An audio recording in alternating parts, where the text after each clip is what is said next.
Hey guys, Joe Simons here. Before we get into this episode, I need your help with one thing, and that is to go pick your 11 lures for 1 penny. Yes, we are doing an 11 lures, so that means you get to go pick any of our lures, 11 total, for just 1 penny over at 11lures.com. We are doing this because what we found is that every time we give lures out as samples, people keep coming back and buying more of them over and over and over again. So this is our way of putting our best foot forward to get some amazing lures that we know work for redfish and speckled trout and snook and flounder in your hands so that you will come back and buy more. It is first come, first serve over at 11lures.com. That's 11lures.com. So the number 11lures.com. See you over there and enjoy the episode. In my soul. Welcome to the Salt Strong Podcast, disrupting fishing entertainment as you know it. Prepare to laugh. Prepare to get to know fishing legends in a whole new and unfiltered way. And on occasion, you might even learn a thing or two about fishing. Here's your host, Joe Simons. Like diamonds. Hello, Salt Strong Nation. Joe Simons, like diamonds. Got Luke Simons, like diamonds. Got Wyatt Parcell, like Marcel. What's up, guys? Ready to talk leaders. Leaders. We're talking about leader lines, in particular, inshore saltwater leader line mistakes. So if you're a bass guy or gal and used to catching ditch pickles on 60-pound braid, this is probably not for you. Go to a different room. This is going to be for the guys and gals that want to catch redfish, speckled trout, snook, flounder, and maybe you're confused. We talked about having the title, this kind of beginner's guide to leaders, but there's a lot of experienced people making some of these same mistakes. You know, we're talking about too long of leader, too short a leader, too heavy, too small, casting it through the guides. I mean, there's a lot of things that we see people do on our boats that we're fishing with or out in the piers and jetties. And you're like, I wish I could kind of help them out with this. Talk about some of the best knots. And really just having a strategy on what size leader line to go to and how long it should be. Because we're seeing that question. It came up again this weekend in the insider community. So who wants to kick this thing off with some mistakes you're seeing? Yeah, I'll kick it off. I just think the biggest mistake that I just see, whether it's just questions we get in or just from seeing people fishing on piers and on the beach, is just not specifically choosing the right leader for the application. For example, like going after sea trout and redfish with like in a bay with a 40-pound leader is total overkill, and it will not help you catch any more fish than if you're using like a 20 or even maybe a 15-pound leader, and it'll 100% decrease the amount of strikes you get because that's just so thick.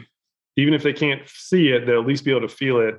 So tell everyone why, because there's some people saying, well, why not? Yeah, because it's just thick, right? Because fish, you know, even if fish in murky water, the fish not only can see the leader line, they also can feel it. Even if you're using fluoro, I know the marketing says it's invisible. It's not invisible underwater, I promise you. But even if it was, they could still feel that material, right? They can feel like however long your leader is. Say you have a 2-foot leader.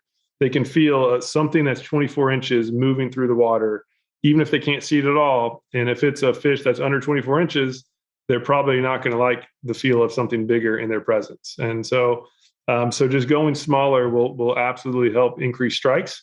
And just knowing that redfish and sea trout, even flounder, they're really not good about chewing through leaders at all. So you can really get away with lighter leaders. And when I say it all, relative to snook are really good about chewing through leaders. So for snook fishing, like at least 25-pound leader, if not 30.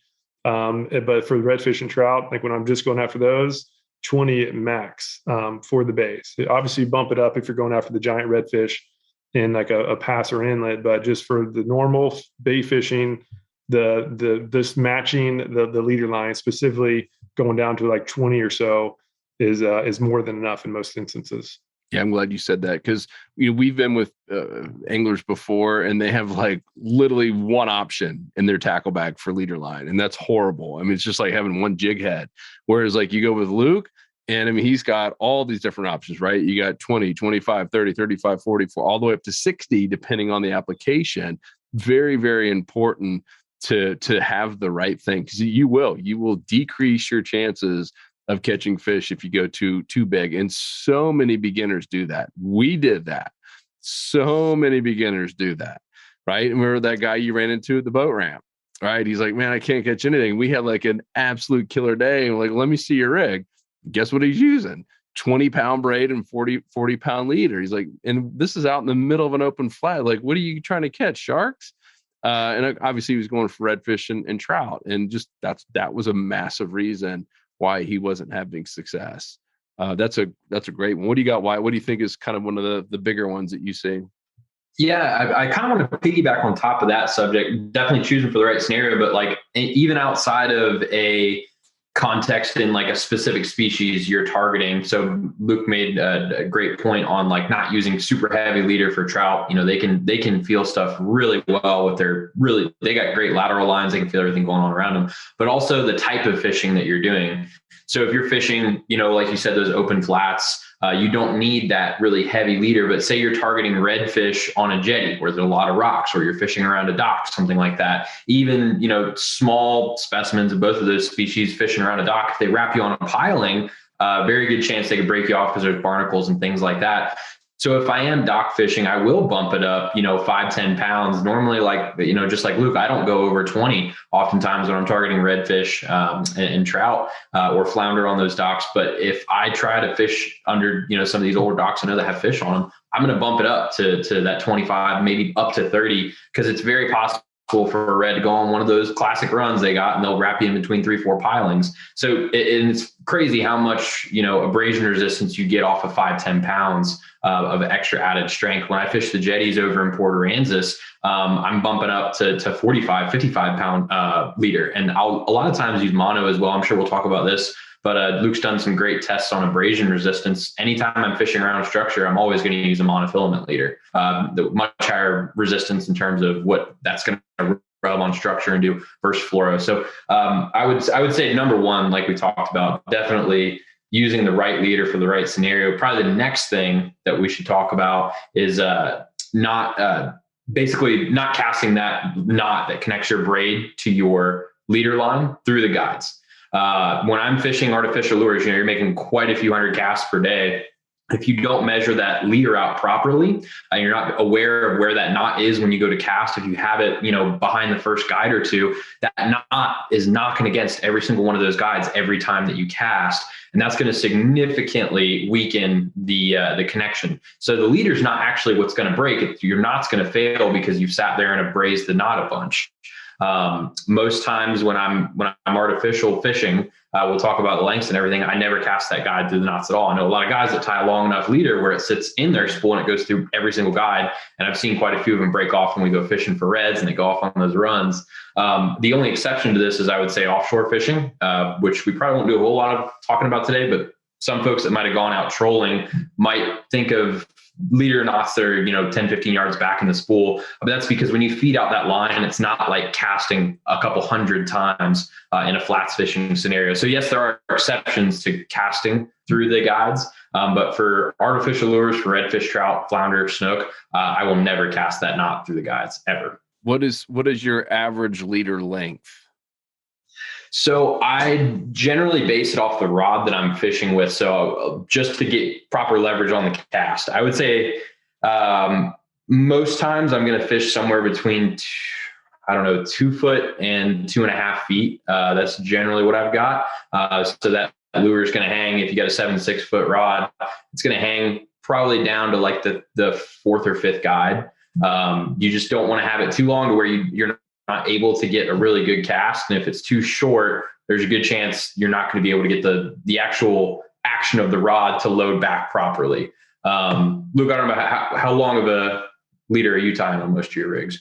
Yeah, I did a video on it. So I went ahead and measured it, and it depends on lures or live bait. So the more frequent I cast, like what Wyatt said, it's very smart to not cast the knots through guides on a repetitive basis, because it'll weaken the knots, as Wyatt said. It's actually bad for the rod too, because just the vibration of the knot hitting every time is not good. But for lures, I start with 26 inches is about my average, and I'll keep using it until it gets down to about 18. That's generally when I'll switch and repeat. That's for casting. But if I know I'm just like skip casting under docks or skip casting under mangroves, we're having a little bit shorter line out from the rod tip it just helps with accuracy. Then I'll start at like 20 to 22 and then still, change it out at like the 18-ish length. Because over time, right, another mistake is after catching a snook or really anything for that matter, is not checking the leader for abrasion. Because the very next cast could be the fish of a lifetime. And if you just caught, say, a ladyfish that just chafed up some of the line, now you have a 40-inch snook, which you probably would have caught if the leader was in pristine condition. But even that little ladyfish nick could be enough to compromise it. So regardless of what you're doing, make sure that you're checking the leader. And if there's any nicks at all, retie, right? Go ahead, retie. And then as soon as it gets to that point, right, say 16 to 18 inches plus or minus, then just go ahead and put a new leader on.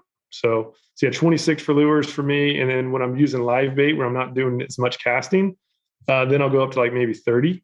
But again, plus or minus, there's not like an exact science. A lot of it's kind of feel. Like after a while, when you're casting the longer length from your rod tip, when you're casting that, it feels really weird at first. Like if you're used to doing a foot and then you go up to say 26 inches, it feels weird. It feels awkward. And it's kind of like doing like even like a golf swing, or if you go out and change your golf swing up a little bit, it feels really weird. But over time, you'll feel that it's more comfortable, and you'll find that it's more effective.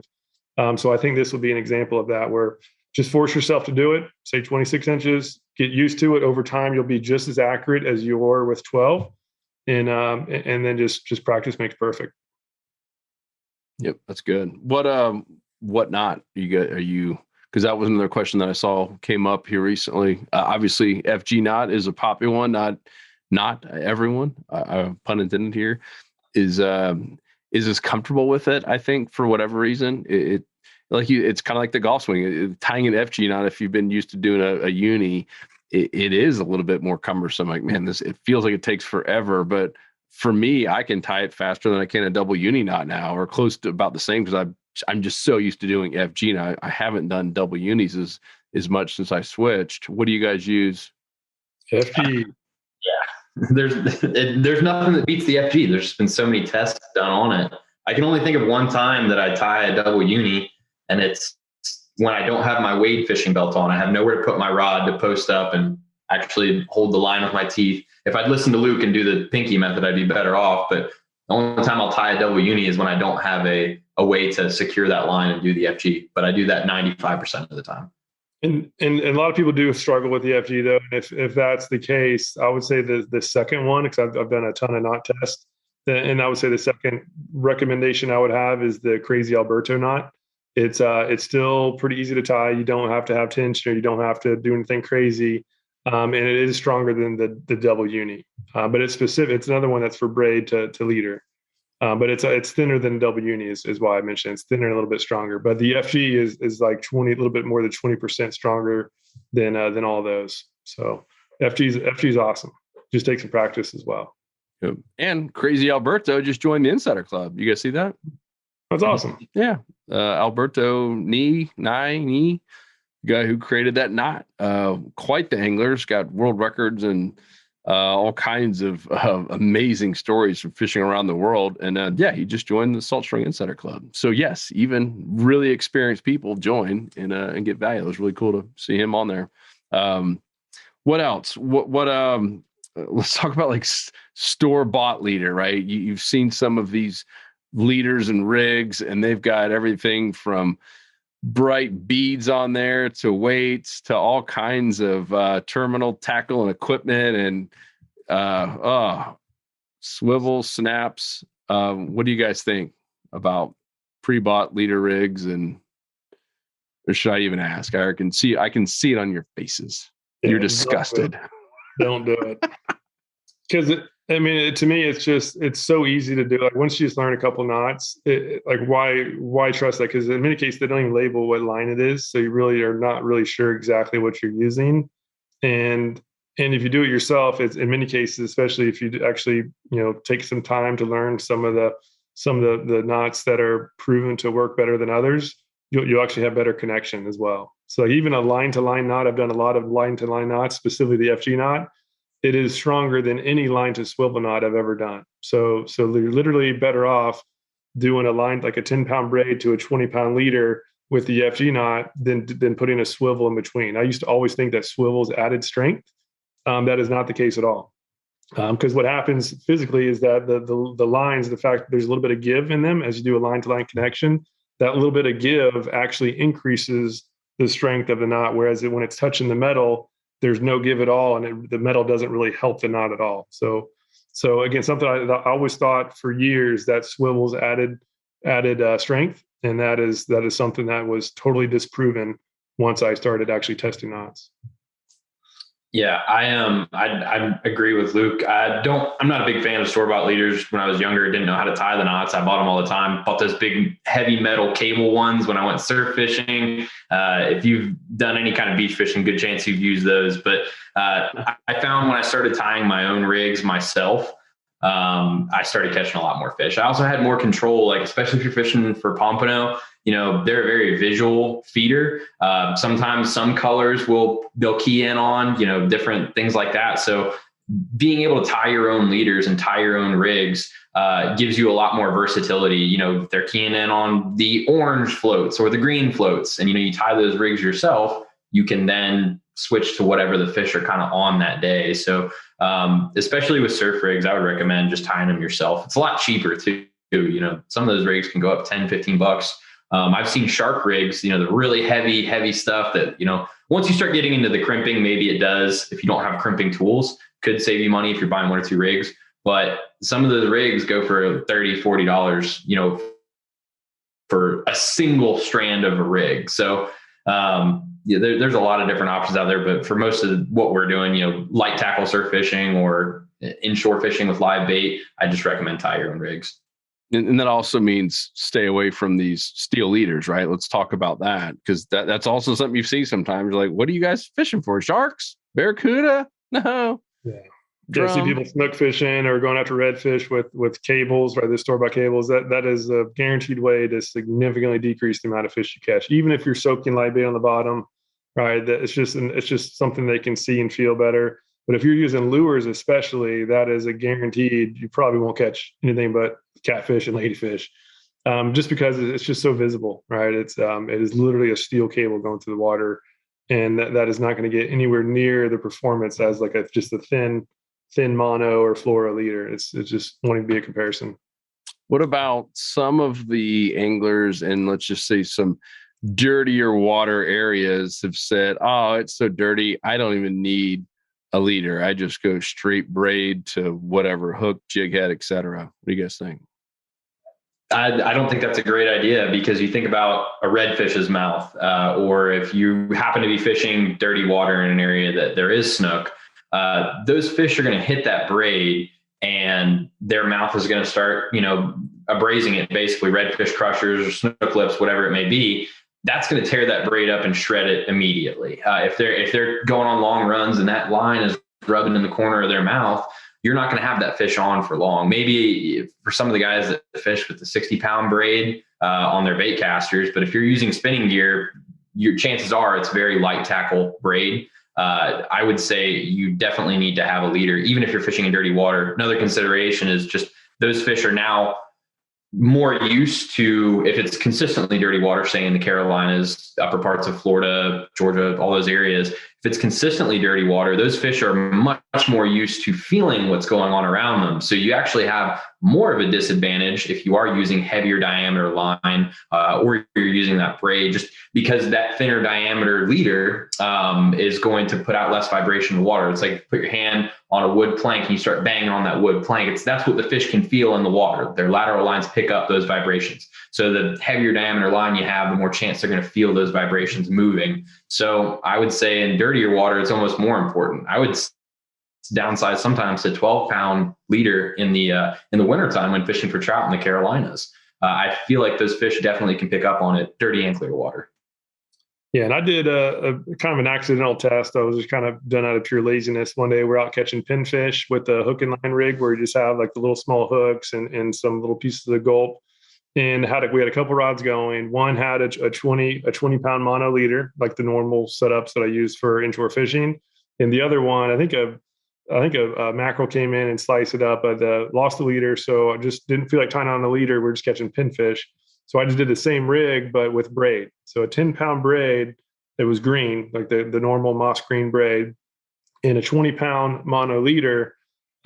Just thinking that the pinfish wouldn't care because they're obviously not the brightest fish. But the leader one with a 20-pound leader totally caught way more pinfish than the 10-pound braid. So even dumb little pinfish will side to the mono leader versus the straight braid. So the fact that pinfish made that decision to go more for the leader, now I totally think that the bigger fish do as well. And as Wyatt said, you had the added advantage of more abrasion resistance when you do the mono versus the braid. Pretty good. So, big elephant in the room here. Mono versus fluoro. I see that. Oh, well, Luke's using mono, and I saw Captain Peter Deeks is using fluoro. And that's one of many examples.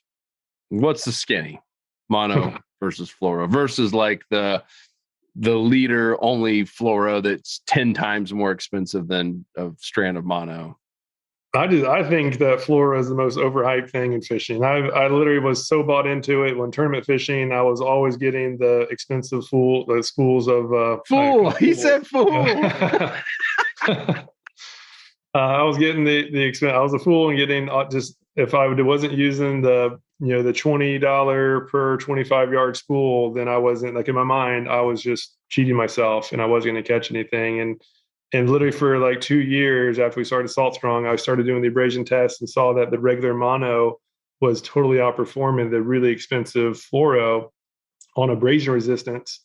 And that was something that was claimed that, oh my gosh, like I did that test just to prove how much better fluoro was. Like literally that my total assumption was fluoro was going to crush it. It wouldn't be even close. And I was so shocked when mono it wasn't even close. Mono absolutely crushed it. Even when factoring in the diameter, usually a 20-pound fluoro is almost always going to be thinner than a 20-pound mono.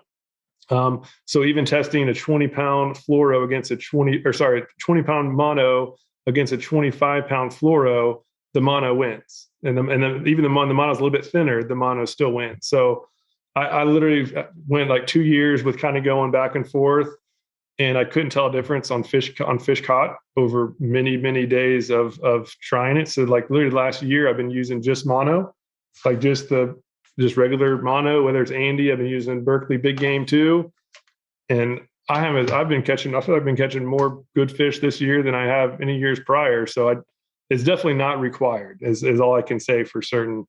Whereas for many years, I was like, oh my gosh, if I'm not using fluoro, I'm not catching anything. So you definitely do not have to spend the extra money for fluoros, long story short. It's interesting if you go to YouTube or Google and type in, mono versus fluoro, like experiments or contests, your videos come up at the top. Like we have a lot from Salt Strong that we've done over the years. And you have some people just giving their opinion. But it's really odd that none of these big companies, at least that I've seen, if we're wrong, please shoot us some video footage, but they all seem to have the marketing claims that, oh, it's stronger and more abrasion resistant and, fish can't see it, which is a joke. But like none of them back it up with like any science or like videos. Like if it were my company, like we've done with all of our stuff that we sell, like we test the stuff out and we get on video and fish with it and show it side by side. I would be in a lab, like doing legit abrasion tests and even what, looking at different lines under different lights at different depths. I mean, all that stuff you can do in a laboratory. And it is odd that none of that stuff's ever been published. So which makes me kind of like you, Luke, wonder like, all right, is this just all big marketing hype or what, that none of it's ever been documented? I always thought that was odd. And there is, we got mono and then you have fluoro just in general. You can buy big spools of fluoro. And then what Luke's talking about, if you're not familiar with this, is they have smaller spools of like 25 yards where it's fluoro leader line. Like it's supposed to be even better than normal fluoro. I think it's literally the same thing that is on, 100-yard, and you have to pay more. You pay a multiple to have that. And it was very odd. And I did the same thing. I still own some of that super expensive Seagar, and not to say it doesn't work. It works fine. I just, to your point, you don't need it, clearly. Wyatt's sitting there chomping at the bit. What do you think, dude? We've talked about this subject a lot, and over the years, I was a diehard Fluoro, and after a while, Luke convinced me to start trying mono, see if I saw a difference, and I really didn't see much of a difference. Nothing quantifiable. Granted, I didn't have an Excel spreadsheet out that was telling me, how many fish I caught on Fluoro, how many caught on mono. The one thing that will make me choose Fluoro over mono is that line diameter. Now, Luke talked about it, and obviously you could just downsize with mono, but if there is that unspoken, we don't know whether it's, less visible to fish, the refraction versus reflection, there is nothing quantifiable about it. And if I've been having a hard time catching fish, or I've got fish that are turning me down, just the superstitious person in me sometimes will tie it on. Would I recommend that to somebody if they're telling me they're not catching fish, they can't figure out why? That would be the very last thing I would recommend to them. There's so many other things to fix before switching from mono to Fluoro. Again, until I see something quantifiable, I'll just interchange between the two. It's really about what's in stock or what's on sale. That's the biggest thing for me. And I have a ton of spools of Fluoro still laying around. I'll use them. And especially on tournament day, if I don't want to leave anything to chance, but I've also caught fish on mono on tournament days. So it's one of those things where I am sitting on the fence for it. If I find that I do need a thinner line diameter, I see fish spooking off as I'm, twitching a lure, that tells me, if that lure's not even near them, the very good chance they felt it. So I do need something thinner diameter. I could bump down the full line size if I'm fishing for reds, and I need that, I still need to keep similar line tests. Likely what I'll do is just downsize my Fluoro. But I don't think it's that big of a talking point, but it is something that gets proportionately blown out of the water in terms of this big leader debate that we have. Yeah. Well, there's more money in the Fluoro. I mean, we sell both at fishtron.com. We'll gladly take your money if you want to buy the expensive Fluoro. We got it. And we have people that buy it. We have team members who buy it. Wyatt's raising his hand. He buys it. Luke and I, for the most part, are buying the Andy. We have lots of Andy. We make less money on mono, which to me, I think that's why I believe it's kind of part of this whole hype, and it's more of a marketing thing. And I mean, the manufacturers would much rather sell Fluoro because there's a lot more money in it than the old school mono. But still today, we did a podcast on the IGFA world records, and there's more world records on the saltwater side caught using old school Andy mono than anything else out there. And part of it, you could say, if you were playing devil's advocate, is that, Fluoro hasn't been around as long, and Andy mono's been around for 60 years, but still, it worked then, it works now. That's what I usually buy from our Fish Strong site. We get the same insider discount everyone else, and that's what you'll see. And I know Luke, he buys it, a lot of it. He makes Christmas ornaments out of it and stuff and everything, but it's so cheap. You don't have to worry about it as much. Yeah, and the reality too is that the difference between Fluoro is a mono line. So it's like you're almost arguing mono versus mono. Fluoro is just a little bit denser than like the traditional mono. So they're both made of nylon. So it's not like a Fluoro and mono is like two different. They're both nylon lines. One is just a little bit denser than the other. And so long story short, you don't have to buy the expensive Fluoro.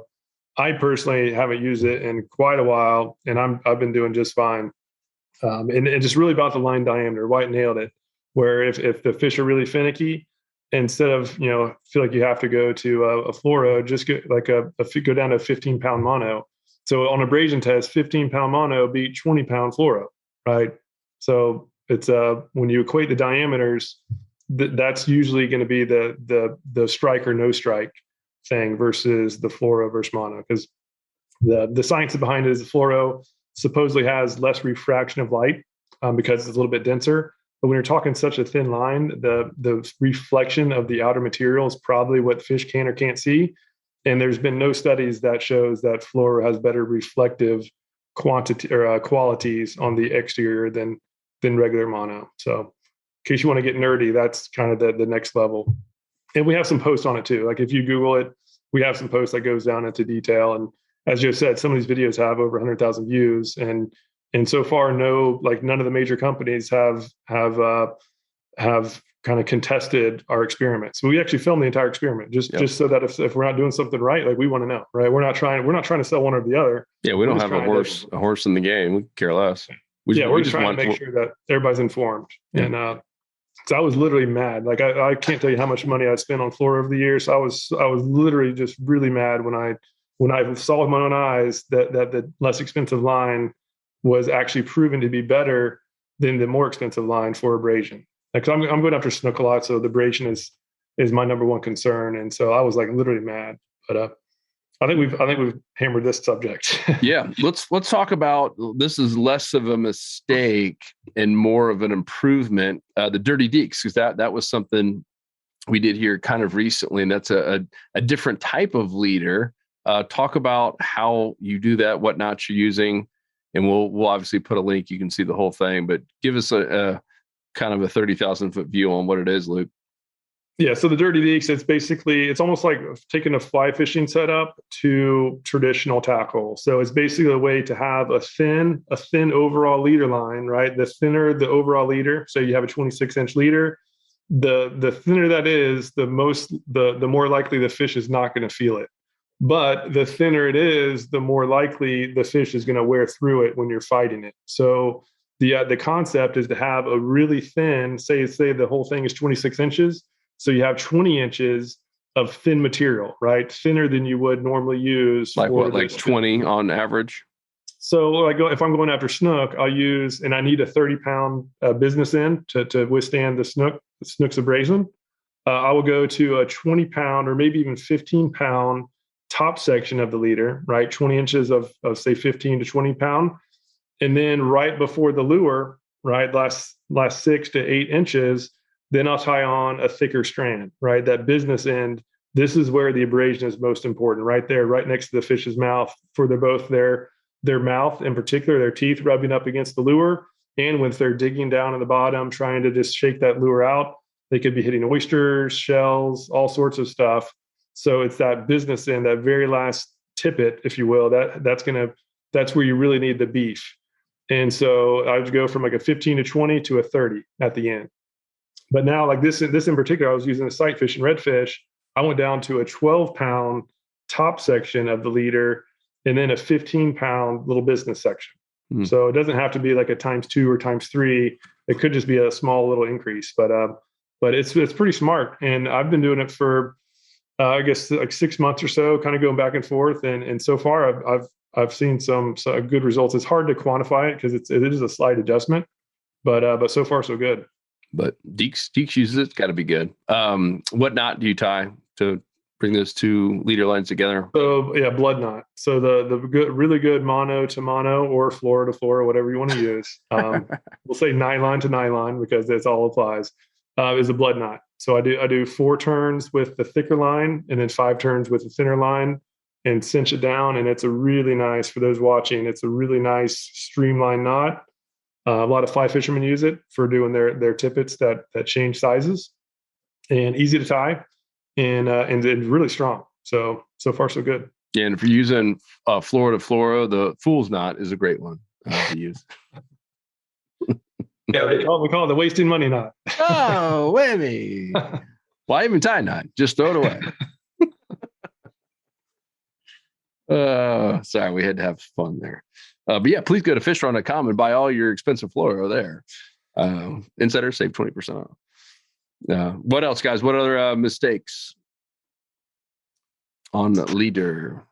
Probably, I have one written down, and we kind of covered it. But I see folks, they'll be fishing all day, they're changing so many lures, and they get down to a piece of leader that's like that 6 inches that we saw on the end of the dirty deeks, but it's like that's what's connected to their braid.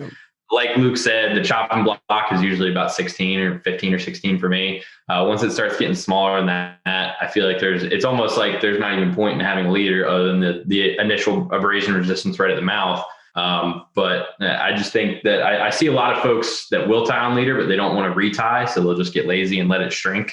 I normally know once I cut and retie, or I break off and retie like 3 times, it's about time to change. 3-4 times, it's about time to change my lures. And I will put in an initial buffer just to help myself out. I know Luke said he starts with like 26. I'll have somewhere, about what I want my leader to be, and then I'll pull off a couple extra inches for the FG and the initial tie for my first lure. So that way I end up with exactly what I want to have with the lure already tied on. So you basically have an extra change or two in there for your lure. So just help yourself out and pull a little extra out when you do tie your initial leader on. That's one thing I would recommend. Give yourself a buffer, basically. Yeah, and I'll add one more too, and it's just to test your knots, right? Because I've done a lot of knot tests, as I mentioned, and different lines do handle differently to different knots. And so instead of taking our word for it or anybody else's you see on the internet, just test out. Get whatever lines you're using and tie whatever knots you think are best, and then maybe tie a couple other ones that you've heard are good, tied to the same strand. You don't have to have an expensive knot tester. I literally started doing it by getting my leader line, doing a line to line, and then cutting the braid and doing another line to line on that same leader on the other side, tying it off to a doorknob or to a fence, and literally pulling on the other end until the weakest link broke. And so you don't know exactly the breaking point, but at least know where the weakest point is so you can tell which knots are better or worse. So just do some tests. Like, it doesn't take long, and you have the confidence now, right? Like now, like when you're fishing, per your own test that you're using the best knot. And that for me, I was doing tournaments where money was on the line. I never once tested my knots, not once. I would just go with the ones that I heard from friends or from people on TV or in magazines that were the best. And I was blown away when I actually started testing them. Like my knot strength, my overall line strength literally went up by over 20% simply from doing some tests. In my case, it was the FG knot going from the double uni to the FG. But again, maybe your line might be a little bit different. I don't know. So far, the FG has been working on a lot of them, but just test it. And that way, and even if you want to get next level, if you're fishing around structure a lot, it is smart to actually purposefully make sure that the knot to your lure is just barely weaker than your line to braid, so that when you do get snagged, because it's going to happen, right? You're going to get snagged. There could be some rocks or something under the dock. And when you break off, you don't want to lose your whole leader, right? You don't want your line, first of all, it's a pain to retie, but also you don't want to have this line in the water, right? You don't want to just leave anything more than the bare necessities. So when you do break off, this is going to break, you get all your leader back, and now you can quickly tie another lure and be back in action really fast. So you don't know exactly what the weakest point is until you test it out. And I have to imagine that maybe like 2% of anglers actually have tested out their knots. I know for experience, I never did it for a long time. Even when I had money on the line, I don't know many other people who have actually done it. It doesn't take long, but it has a significant upside because you know exactly what's happening. I used to think that if there wasn't a curly tail at the end of the line, that means that just my line broke and it wasn't the knot. That's not true at all. And I've done almost all the knot contests. The breaking point when I analyze the end result of the line, there's not a curlicue. The curlicue shows that there's a terrible knot because it slipped. But most knots, the breaking point will happen at the very first turn of the line, and it'll come out nice and straight, just like it looked like a fish chopped through it, but that was actually not breaking. And if you don't have the other side to examine, you have no idea. So just doing some tests has some huge upside and just hardly takes any time at all. You are the weakest link.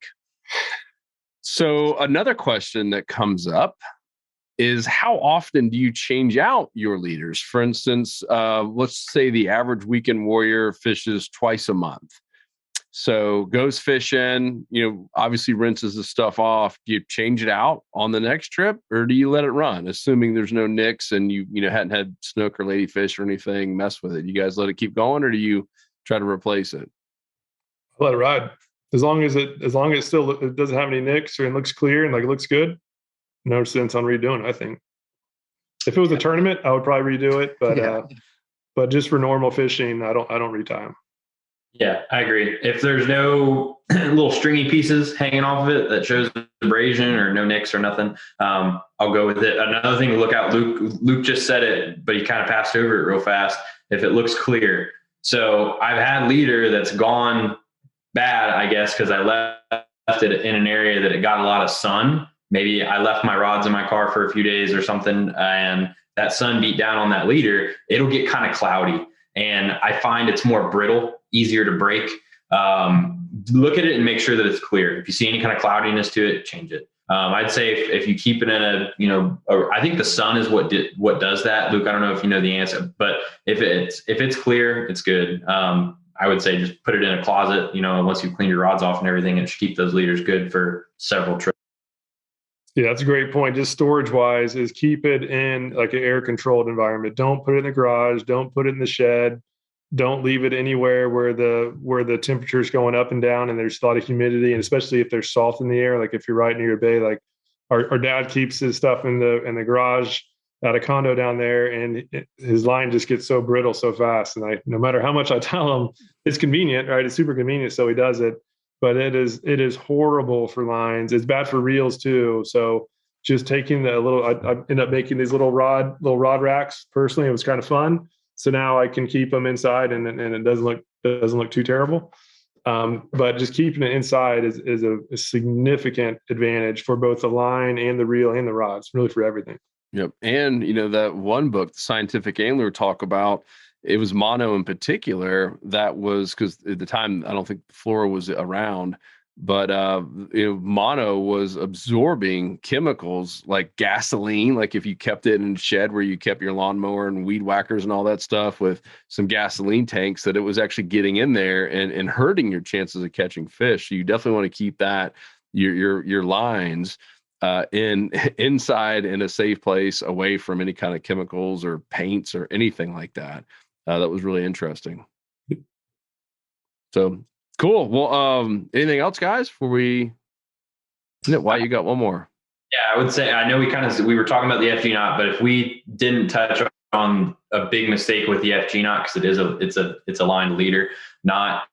I had a lot of people talk about their lines slipping when they made casts with the FG. And I had a similar experience to it when I first started tying that knot.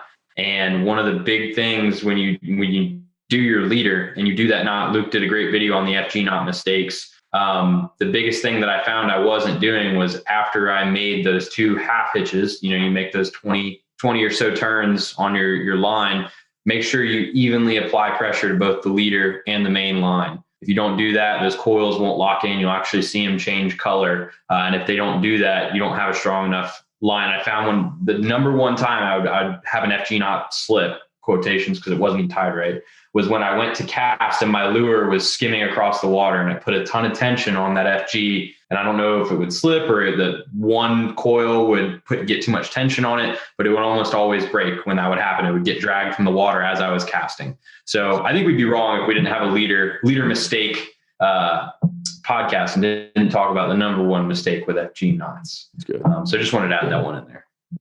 That's good. Cool, guys. Well, hopefully you found this helpful. And if you do need any kind of materials for leaders and all your terminal tackle, rods, reels, line, slam, shadies, power prawns, etc., all there at fishstrong.com. Of course, Insider members get 20% off or more on all of your orders. And if you haven't noticed, for you insiders, we've been putting out an insider report every single weekday, Monday through Friday, new on the water report. And doggone, I'm thoroughly enjoying them and learning so much. I don't think anything can replace on the water footage of seeing someone in a boat or a kayak or wade fishing, like actually go fish a real spot, and not just fishing it, but doing the pre-trip planning and even post-trip analysis of why they picked that spot and what happened and what pivots do they have to make. So that's the real world, right? Very rarely do you just pre-trip plan from the comfort of your home and it's 100% perfect. Obviously, you're trying to get it as clean as possible, but you have to make pivots. It's part of life. I mean, part of anything, any kind of sporting event, you always go in with a game plan, and sometimes you got to pivot a little bit based on what the opponent, in our case, the fish, are doing. But man, it just gives you such a leg up that when you do go fishing, especially if you're a weekend warrior or a beginner, even guys like crazy Alberto who joined that just want to have a little bit of leg up and have some camaraderie and a great network of people to share and ask questions with. Definitely come join us in the Insider Club. And of course, you can justify the cost by just all the cost savings on your tackle and by us telling you what not to buy based on our own test. I save hundreds of dollars just on avoiding the stuff I shouldn't be buying, let alone my 20% off, because Luke and I and Wyatt, we're all insiders ourselves. We get the same discounts you guys do. So hope you'll join us. We're over 27,000 members there, and that's all at saltstrong.com. Guys, anything else to add? This was a fun one. We'll do more, and maybe we'll do a mainline mistakes. A lot of issues happening there. The same ones that we all made when we first started fishing. Yeah, I think line is the most overlooked part of fishing. Everybody, hey, what rod you catch on? What reel? Actually, what reel most of all? What reel? And line is line's more important than reel, in my opinion. At least for the most part, as far as catching fish. So I think that'd be a really good topic. Cool. We'll do it. All right, guys, we appreciate you. This will be over at saltstrong.com in the fishing tip section. If you want to ask us any questions or anything we forgot, if there's anything that you really want to get specific with, leave us a comment. We'll do our best to answer it over there at saltstrong.com in the fishing tip section. At the very bottom of every single post, you'll see a place to leave a question. It comes right to us. Boo, bam, sham. So appreciate you guys. If you're listening on iTunes, leave us a review. That helps us out big time to get found in that old algorithm. And it's how we keep this entire podcast ad free. So we do not have any ads, and we like to keep it that way. And all we ask is that you give us reviews and share it with a friend. That means the world to us. And man, it just makes you feel all warm and fuzzy if you do it. So please do share it. Otherwise, we'll talk to you guys in the next episode. Peace. We out. Whoop, whoop. 'Cause fishing, it's in my soul. It was past that.